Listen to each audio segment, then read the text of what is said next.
నమస్తే అండి. Welcome to Ramanamma garden. Banana fertilizer తయారు చేశానండి. బెల్లం, అరటిపళ్ళు కలిపి ఒక 20 రోజులు వాటిని కలిపి ఉంచాను వాటర్ తగలకుండా.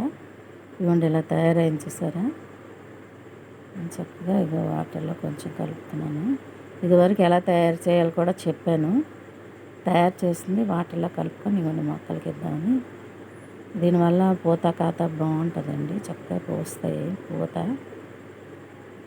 పిందె పువ్వు కాయ బాగా వేస్తుందండి. నారింజ మొక్క వేసాను చూసారా. నారింజ చెట్టు నిండా కాయలే. హైబ్రిడ్ చెట్లు కాసిస్తాయి అంటారు కానీ వాటికి ఇచ్చిన ఫర్టిలైజర్లు మనం ఇవ్వాలండి. ఇంట్లో తయారు చేసుకుని కిచెన్ వేస్టేజ్ అంతా అండి. ఇవ్వండి చిన్న కుండీలో ఇవ్వండి పొనగింటి కూర కూడా పెట్టాను అంతర పంటగా. ఇవ్వండి నారింజకాయలు అని చక్క పూసే చూడండి సరే. ఫర్టిలైజర్లు అన్నీ మొక్కలకి ఇస్తేనే మొక్కలు